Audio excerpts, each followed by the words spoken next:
10 metriä.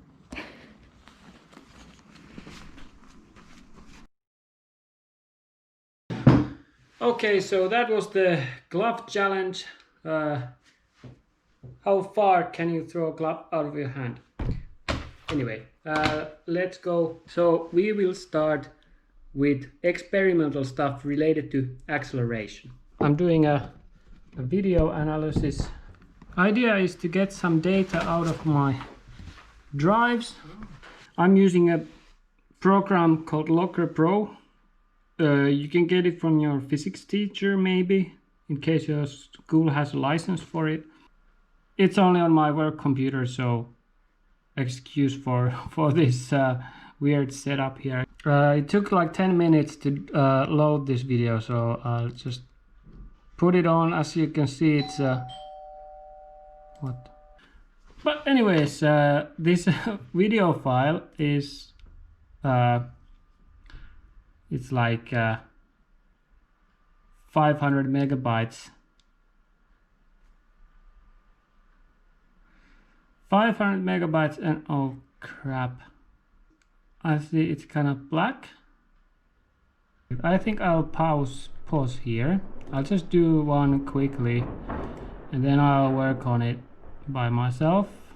Well, anyway, let's go quickly now. I have so many frames here, so it will take for ages.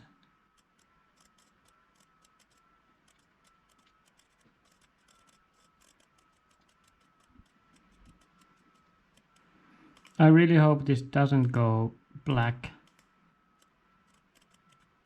Okay, now something starts to happen. Can't even see the disk here.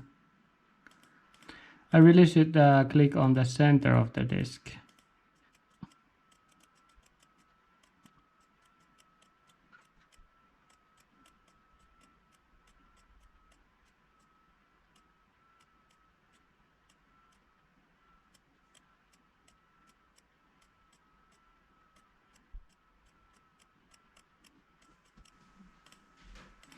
It's working pretty good.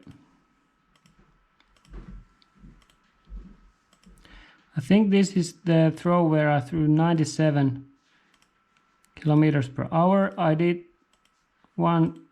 some faster, but for some reason it goes black screen, so I might have to use this one. Enough for now.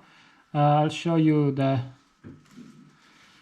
graphs. So this is the position and time. The Y thing isn't that interesting. It just shows that my disk is going up a bit, then down and up. The X position is more interesting. And here is actually the time of acceleration when the X is changing. I could also put X speed over here, which looks a bit weird. I still need to do a little bit of stuff for the video analysis. For example, I need to put the right scale in and all the units, and I will still redo that clicking stuff to make it a bit more accurate. But here is the bronze. That's my scale. I can see the black bit and some metal part. So the screw here is clearly visible. Tia, can you help me? Pidä se siellä ihan kärjessä. Joo. So 149 centimeters. In this video we're talking about the connection between mass and acceleration. So now I'm just focusing firstly on acceleration. I could have thrown different size disks and measured if I can find differences in acceleration. I could have done that. I don't think that with this method I will get that difference so easily. I would have to have a better angle for the camera and that kind of stuff. And then other reason is that the radar, let me get it, doesn't really take drivers. It can't follow drivers that well, so I'm throwing just putters. So I'm basically interested if that 97 we see on the radar matches this video analysis. But I don't actually know which one is more accurate, so now it's time for the analysis. The speed gun showed 97 kilometers per hour. We have to change that to meters per second. You multiply it with 1000 because kilometer is 1000 meters, and then you divide it by 3600 because 1 hour is 3600 seconds. But to cut to the point, you divide it by 3.6. 97 divided by 3.6 is 26.9444, etc. I'll just bring up the video once more. I put in the scale of the branch, coordinate axles, so whatever you call it in English, the X and the Y. I put in so that the positive direction is to the left, of course. I had to put it a little bit downwards because I'm either shooting downwards or the camera is a bit bent. There's always problem with the angles of the camera in this video analysis, but let's see what kind of results we got. The velocity is around 26.357, 26.5, 26.4. So we are in the same ballpark. So we got it 97, which was approximately 27. Now we get 26.5. But we can do this even a bit more accurately. This plateau here is kind of the area, I guess it's the area where the disc is already out of my hand. I can actually show you that. So as you can see, the disc is out of my hand. We have reached maximum speed. So this part here is the acceleration phase. So as we can see in the reach back, not much acceleration is happening. Then we get a little bit acceleration. This middle part is actually, it's a little bit difficult one because I'm kind of curling around the disc. My hand is hiding the center point of the disc, so it's impossible for me to find it in this video analysis. So I wouldn't trust this area of the data because I just don't know where the disc is here. Here we can see the disc again, and then we can see some rapid acceleration. Then we have that phase of steady speed. The velocity stays about the same, and then it hits the net and starts to deaccelerate. But okay, a couple of more things we can dig out from the data. So I just take this part of the position. I guess this is the first point we want to include. Still, the disc is kind of touching my hand, but in the next point it's released. I guess we'll just take these ones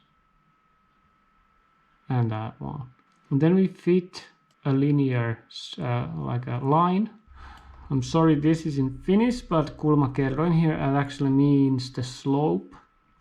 Slope of the line tells you the speed. Higher slope, higher speed. According to this, it's 25.8. So pretty close. You get 92.93. So it's quite a bit slower than the speed gun. Then again, the max over here was 26.5 multiplied by 3.6 is 95 kilometers per hour. There is still one more thing we can figure out from the data, the acceleration. And for that we are more interested about the velocity graph. And what do I want? What do I want to know? I kind of want to know what is the average acceleration in my throw. And I guess the first point is pretty good place to start because I'm just planting my right foot here. As you can see, it's going down. This is very interesting. So here, that is the last point where the disc is out of my hand. And now if I fit a line over here, of course, it doesn't make much sense to fit a line to this kind of data. It's the average acceleration within the throw, and that is 72.5 meters per second squared, and that is pretty darn high.